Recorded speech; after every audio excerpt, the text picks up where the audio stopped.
it chapter by chapter, one bite at a time. So many adventures and mountains we can climb. Take it word for word, line by line, one bite at a time.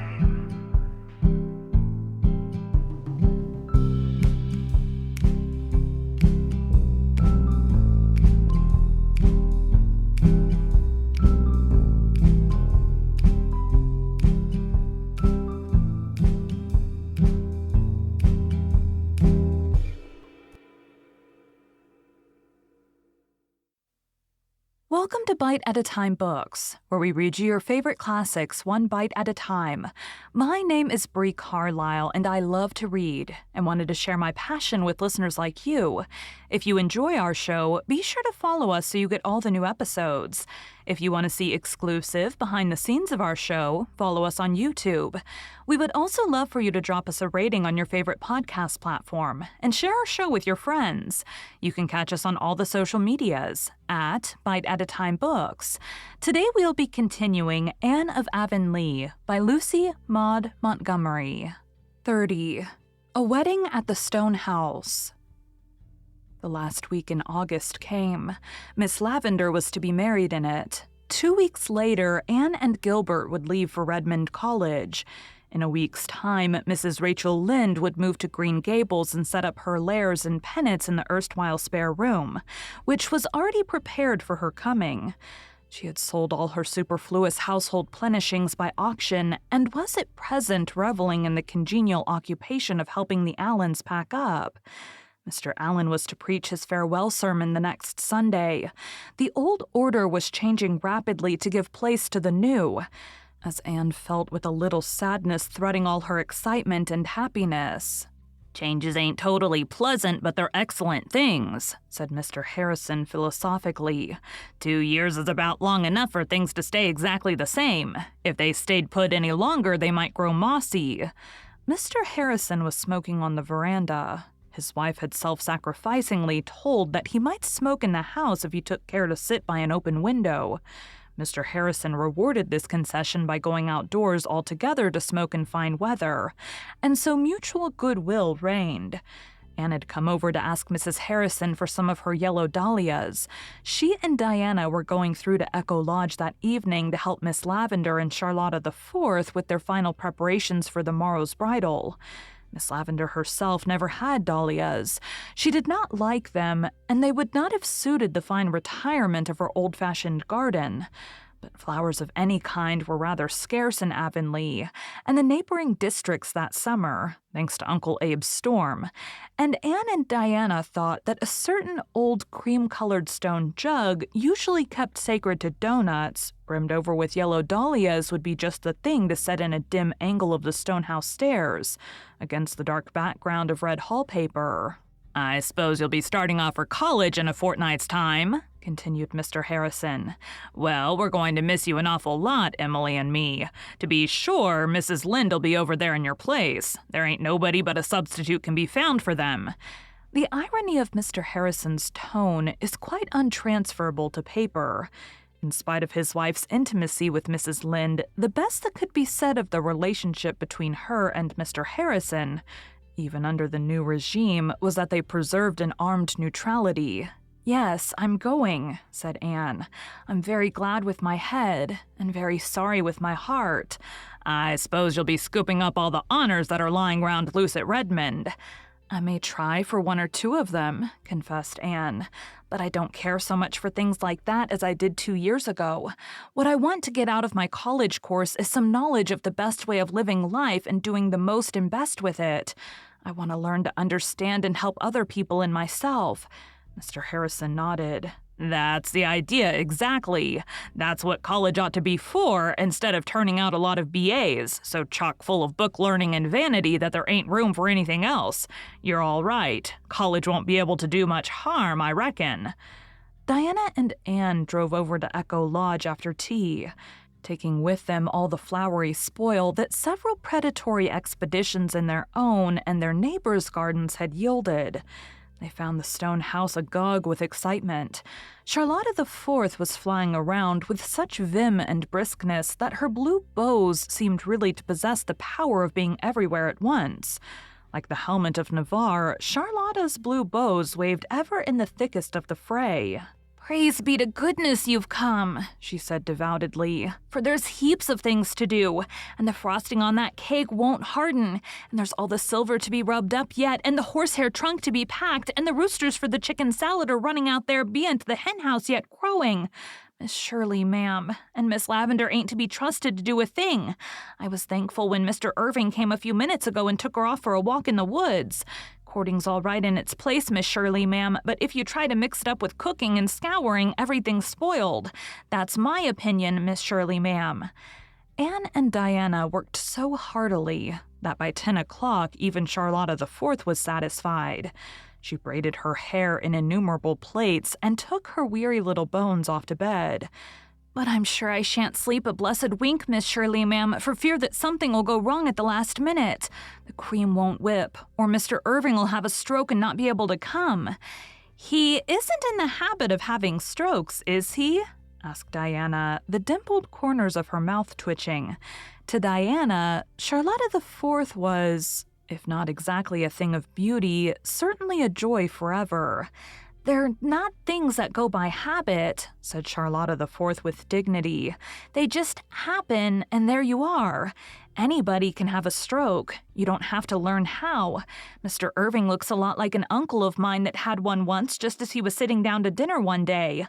But maybe everything will go all right. In this world, you've got to hope for the best and prepare for the worst and take whatever God sends." "The only thing I'm worried about is that it won't be fine tomorrow," said Diana.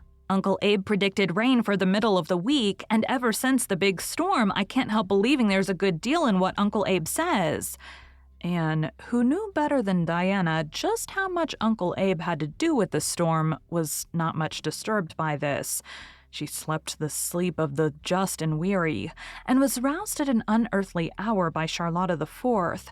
"Oh, Miss Shirley, ma'am, it's awful to call you so early," came wailing through the keyhole. "But there's so much to do yet. And oh, Miss Shirley, ma'am, I'm scared it's going to rain, and I wish you'd get up and tell me you think it ain't."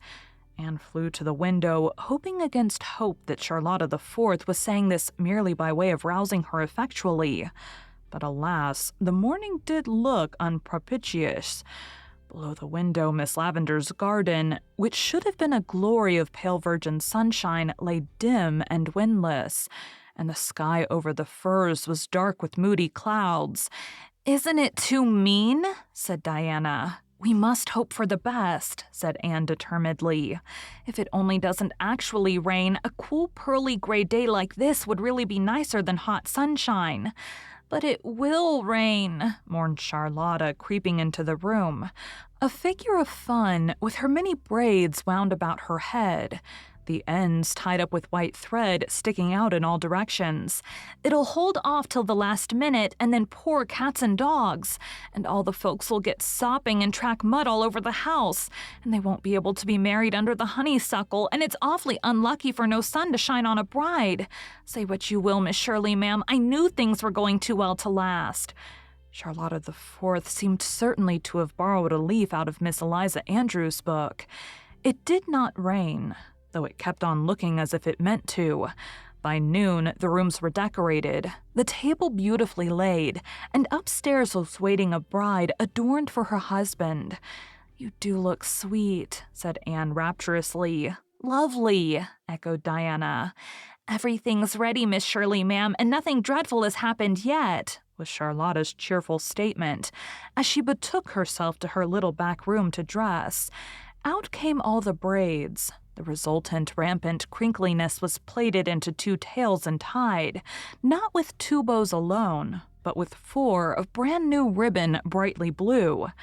The 2 upper bows rather gave the impression of overgrown wings sprouting from Charlotta's neck, somewhat after the fashion of Raphael's cherubs, but Charlotta the Fourth thought them very beautiful, and after she had rustled into a white dress, so stiffly starched that it could stand alone, she surveyed herself in her glass with great satisfaction. A satisfaction which lasted until she went out in the hall and caught a glimpse through the spare room door of a tall girl in some softly clinging gown, pinning white star-like flowers on the smooth ripples of her ruddy hair. "Oh, I'll never be able to look like Miss Shirley," thought poor Charlotta despairingly. "You just have to be born so, I guess. Don't seem as if any amount of practice could give you that air." By 1 o'clock, the guests had come, including Mr. and Mrs. Allen, for Mr. Allen was to perform the ceremony in the absence of the Grafton minister on his vacation. There was no formality about the marriage. Miss Lavender came down the stairs to meet her bridegroom at the foot, and as he took her hand, she lifted her big brown eyes to his with a look that made Charlotta the Fourth, who intercepted it, feel queerer than ever. They went out to the honeysuckle arbor where Mr. Allen was awaiting them. The guests grouped themselves as they pleased. Anne and Diana stood by the old stone bench with Charlotta the Fourth between them, desperately clutching their hands in her cold, tremulous little paws. Mr. Allen opened his blue book, and the ceremony proceeded. Just as Miss Lavender and Stephen Irving were pronounced man and wife, a very beautiful and symbolic thing happened. The sun suddenly burst through the gray and poured a flood of radiance on the happy bride. Instantly, the garden was alive with dancing shadows and flickering lights. "What a lovely omen," thought Anne as she ran to kiss the bride. Then the three girls left the rest of the guests laughing around the bridal pair while they flew into the house to see that all was in readiness for the feast. "Thanks be to goodness it's over, Miss Shirley, ma'am," breathed Charlotta the Fourth. "And they're married safe and sound, no matter what happens now. The bags of rice are in the pantry, ma'am, and the old shoes are behind the door, and the cream for whipping is on the solar steps." At 2:30, Mr. and Mrs. Irving left, and everybody went to Bright River to see them off on the afternoon train. As Miss Lavender, I beg her pardon, Mrs. Irving stepped from the door to her old home, Gilbert and the girls threw the rice, and Charlotta the Fourth hurled an old shoe with such excellent aim that she struck Mr. Allen squarely on the head. But it was reserved for Paul to give the prettiest send-off. He popped out of the porch ringing furiously a huge old brass dinner bell, which had adorned the dining room mantel. Paul's only motive was to make a joyful noise, but as the clangor died away, from point and curve and hill across the river came the chime of fairy wedding bells, ringing clearly, sweetly, faintly, and more faint, as if Miss Lavender's beloved echoes were bidding her greeting and farewell. And so, amid this benediction of sweet sounds, Miss Lavender drove away from the old life of dreams and make-believes to a fuller life of realities in the busy world beyond. 2 hours later, Anne and Charlotta the Fourth came down the lane again. Gilbert had gone to West Grafton on an errand, and Diana had to keep an engagement at home. Anne and Charlotta had come back to put things in order and lock up the little stone house. The garden was a pool of late golden sunshine, with butterflies hovering and bees booming, but the little house had already that indefinable air of desolation which always follows a festivity. "Oh, dear me, don't it look lonesome?" sniffed Charlotta the Fourth, who had been crying all the way home from the station. "A wedding ain't much cheerfuller than a funeral after all when it's all over, Miss Shirley, ma'am." A busy evening followed. The decorations had to be removed, the dishes washed, the uneaten delicacies packed into a basket for the delectation of Charlotta the Fourth's young brothers at home. Anne would not rest until everything was in apple pie order. After Charlotta had gone home with her plunder, Anne went over the still rooms, feeling like one who trod alone some banquet hall deserted, and closed the blinds. Then she locked the door and sat down under the silver poplar to wait for Gilbert, feeling very tired but still unweariedly thinking long, long thoughts. "What are you thinking of, Anne?" asked Gilbert, coming down the walk. He had left his horse and buggy out at the road. "Of Miss Lavender and Mr. Irving," answered Anne dreamily. "Isn't it beautiful to think how everything has turned out? How they've come together again after all the years of separation and misunderstanding? "Yes, it's beautiful," said Gilbert, looking steadily down into Anne's uplifted face. "But wouldn't it have been more beautiful still, Anne, if there had been no separation or misunderstanding? If they had come hand in hand all the way through life with no memories behind them but those which belonged to each other?" For a moment, Anne's heart fluttered queerly, and for the first time her eyes faltered under Gilbert's gaze, and a rosy flush stained the paleness of her face. It was as if a veil that had hung before her inner consciousness had been lifted, giving to her view a revelation of unsuspected feelings and realities. Perhaps, after all, romance did not come into one's life with pomp and blare, like a gay knight riding down. Perhaps it crept to one's side like an old friend through quiet ways. Perhaps it revealed itself in seeming prose until some sudden shaft of illumination, flung athwart its pages betrayed by the rhythm and the music. Perhaps, love unfolded naturally out of a beautiful friendship, as a golden-hearted rose slipping from its green sheath. Then the veil dropped again. But the Anne who walked up the dark lane was not quite the same Anne who had driven gaily down it the evening before. The page of girlhood had been turned, as by an unseen finger, and the page of womanhood was before her, with all its charm and mystery, its pain and gladness. Gilbert wisely said nothing more, but in his silence he read the history of the next 4 years in the light of Anne's remembered blush. 4 years of earnest, happy work, and then the guerdon of a useful knowledge gained and a sweetheart won. Behind them in the garden, the little stone house brooded among the shadows. It was lonely, but not forsaken. It had not yet done with dreams and laughter and the joy of life. There were to be future summers for the little stone house. Meanwhile, it could wait. And over the river in purple durance, the echoes bided their time.